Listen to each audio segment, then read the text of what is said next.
Hablar de la independencia de México, sin lugar a dudas, nos remite a personajes y batallas, a hablar de Miguel Hidalgo, Ignacio Allende, Ignacio Aldama, la toma de Guanajuato, las batallas del Monte de las Cruces, Aculco y Puente de Calderón. Sin embargo, también hay que reconocer que los lugares, las ciudades y los escenarios por los que transitó la lucha libertaria, encabezada por los Miguel Hidalgo y Costilla, forman parte de la historia. ¿Qué pasó entre la madrugada del 16 de septiembre y el atardecer del 28 de septiembre de 1810 con el recién formado ejército insurgente? ¿Cómo podemos hablar de los primeros días de la Guerra de Independencia de México a partir de sus personajes, eventos y lugares? Pues bien, para empezar, consideremos que la lucha por la independencia de México se da en un escenario que no era idéntico al México actual, pues el territorio en que habitaban los insurgentes era un territorio bajo el dominio de España, llamado Nueva España, que incluía el territorio de lo que actualmente es México, más 15 estados de los actuales Estados Unidos de Norteamérica, que van desde California hasta Texas y de Washington hasta Kansas, así como la parte suroeste de la Columbia Británica, del actual país Canadá, más la Capitanía General de Guatemala, que incluía los actuales países de Guatemala, el estado de Chiapas, Belice, Costa Rica, El Salvador, Honduras y Nicaragua, más la Capitanía General de Cuba, los actuales países de Cuba, República Dominicana, Puerto Rico, Trinidad y Tobago y Guadalupe, así como finalmente la Capitanía General de Filipinas, comprendiendo las Filipinas, las Islas Carolinas, las Islas Marianas, en el Océano Pacífico, Asia y Oceanía. Así, como podemos ver, la presencia como actor de la independencia de don Miguel Hidalgo y Costilla es sumamente localizada en el centro de este enorme territorio y no obedeció a delimitaciones espaciales o políticas, sino a una serie de relaciones que estableció el propio Hidalgo con diferentes actores sociales y seguramente también con las relaciones geográficas que se establecieron en aquella época. Es decir, el movimiento de independencia tuvo su apogeo en un escenario en el que el padre de la patria era conocido por las personas y en aquel territorio que era conocido por él. Asimismo, el recorrido que llevó a cabo Miguel Hidalgo y Costilla por gran parte del país debe entenderse como una correlación del personaje y el territorio que va en dos sentidos. Por una parte, contribuyó desde un principio a que su figura se vinculara de alguna u otra manera con todos y cada uno de los lugares por donde pasó, y a su vez, estos lugares determinaron en parte la actuación de Hidalgo en dichos escenarios. No cabe duda de que las ciudades, villas, pueblos, haciendas y rancherías del centro de nuestro país tienen como una parte importante de su historia el paso de Hidalgo. Haya hecho ahí algo importante o nada, más que haber pasado, es suficiente para consignarse en los libros de historia y en los más de los casos debe tenerse en cuenta que si Hidalgo pasó por alguno de estos puntos, no fue por casualidad, sino porque de alguna manera estos sitios representaban para él un destino obligado por las relaciones que previamente había establecido con ellos, tanto con las personas como con el espacio. Así, si enumeramos los actuales estados de la República correspondientes a los territorios de aquella ruta, podemos contar las siguientes entidades: Guanajuato, Michoacán, México, Ciudad de México, Jalisco, Aguascalientes, Zacatecas, San Luis Potosí, Nuevo León, Coahuila, Durango y Chihuahua, a los que habría que añadir Querétaro por la conspiración y Colima por haber sido párroco de ahí. Contamos que el padre de la patria tuvo presencia en 14 estados de los que actualmente integran nuestro país. Muy pocos personajes de la historia se relacionan directamente con una geografía tan amplia, y si acaso podríamos mencionar a Benito Juárez, quien casi medio siglo después, por cierto, en su recorrido del territorio nacional, llegó a la ciudad de Guanajuato, erigiéndolo en capital del país. Esto ha contribuido a que tales figuras, Hidalgo y Juárez, no solo sean reconocidas por sus acciones trascendentes para todo el país, sino porque físicamente en el trayecto de su vida, al pisar gran parte del país y al entrar ese paso no solo en la historia, sino en el imaginario popular, han representado emblemas de unidad nacional.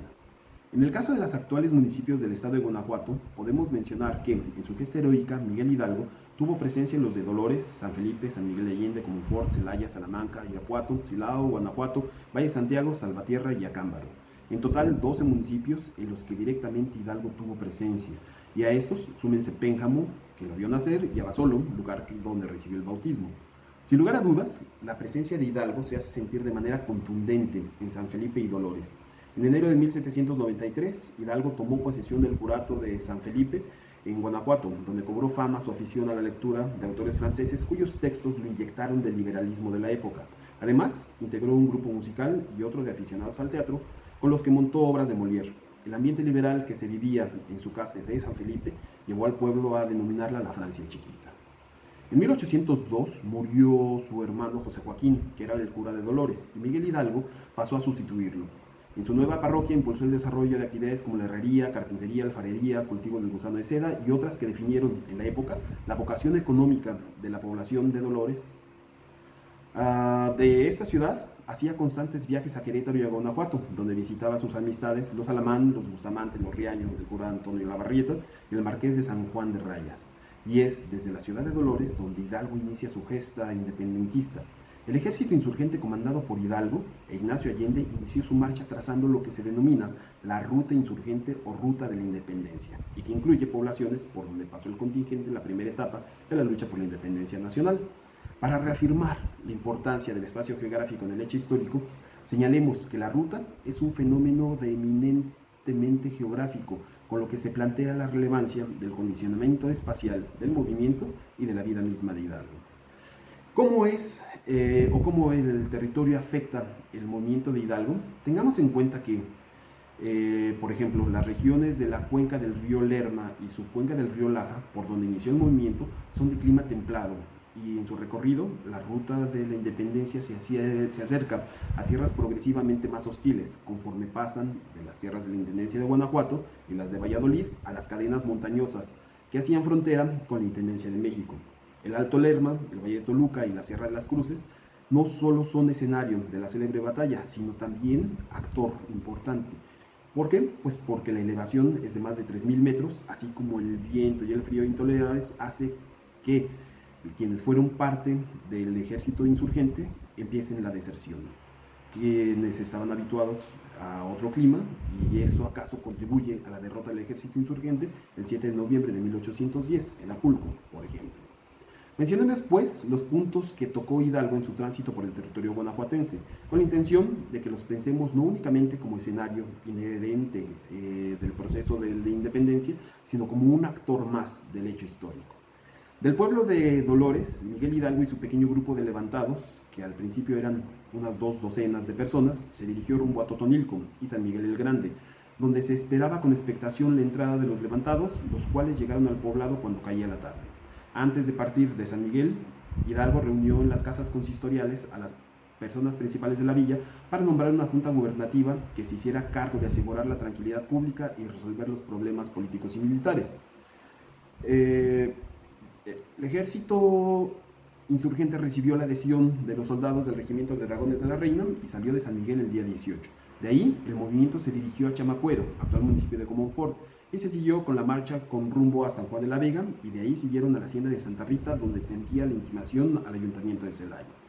En Celaya solo había un piquete de soldados que no superaba los 10 hombres que esperaban ser apoyados por los regimientos de Querétaro o Guanajuato. La respuesta del ayuntamiento no llegaba y se tomó la determinación de marchar sobre la ciudad. El día 20 de septiembre, Hidalgo entró al frente de los insurgentes junto con Allende, Aldama y Abasolo, seguidos de un contingente superior a los 4.000 hombres. Al día siguiente se pasó revista en la llanura de la capilla de San Antoñito, donde se otorgaron los primeros nombramientos por aclamación de los levantados, correspondiendo a Hidalgo el de generalísimo de América y a Ignacio Allende el de teniente general.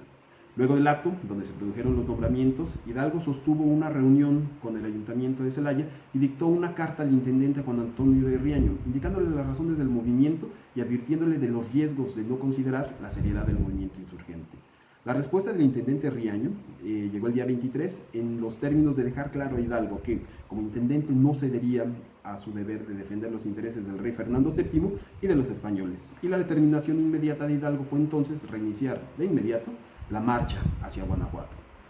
Los caseríos del Guaje y el Molino de Saravia fueron los puntos intermedios antes de llegar a Salamanca. Los días 24 y 25 de septiembre los pasa Hidalgo en Salamanca. Luego, el ejército insurgente pasó por la hacienda de Temascatío y siguieron hasta Irapuato, donde son recibidos con beneplácito por la población después de pernoctar en el lugar.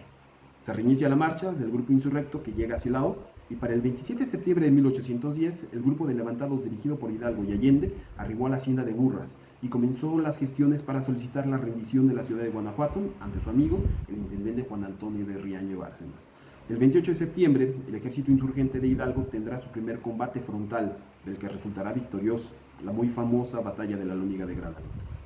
Hidalgo salió de la ciudad de Guanajuato rumbo a Valladolid, actual Morelia, el 10 de octubre de 1810, enfilándose primero hacia Querétaro, cambia de rumbo y pasa por Salamanca, Villa Santiago, Yuriria, Acámbaro, Sinapécaro e Indaparapeo, ya en la Intendencia de Michoacán. Las fuerzas insurgentes abandonan Valladolid por la ruta de Acámbaro el 20 de octubre e Hidalgo es nombrado por esta junta de Acámbaro generalísimo de las Américas. 10 días después tiene lugar la batalla del Monte de las Cruces, donde Hidalgo derrota a Trujillo, después avanza a la población de Coajimalpa, pero no sigue a la Ciudad de México. El 7 de noviembre, el ejército realista dirigido por Félix María Calleja derrota a los independentistas en Apulco, Estado de México, provocando que Hidalgo regrese a Valladolid y que Allende se fortifique en Guanajuato. 10 días después, Hidalgo abandona Valladolid y se dirige a Guadalajara, donde llega el 26 de noviembre. No volverá a pisar el territorio guanajuatense.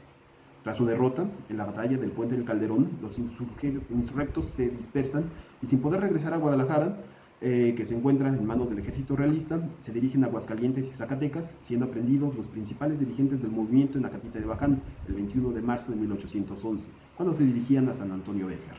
Hidalgo, Allende, Aldama y Jiménez son llevados presos a Chihuahua para ser juzgados. Hidalgo es fusilado el 29 de julio, mientras que los otros tres lo habían sido desde el 26 de junio, cerrando así la gesta heroica del inicio de la independencia.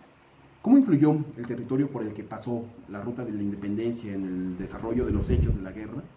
Fueron determinantes, además de los hombres y las armas y la suerte, los ríos, las llanuras, las montañas y el clima para la definición de las batallas. ¿Cómo se determinaron mutuamente Hidalgo y el territorio durante la guerra de independencia? Reflexionemos sobre el papel jugado por la geografía en la guerra de independencia y recordemos que, al lado de los grandes hombres que la llevaron a cabo, debemos colocar como una actriz protagónica esta tierra llamada Guanajuato.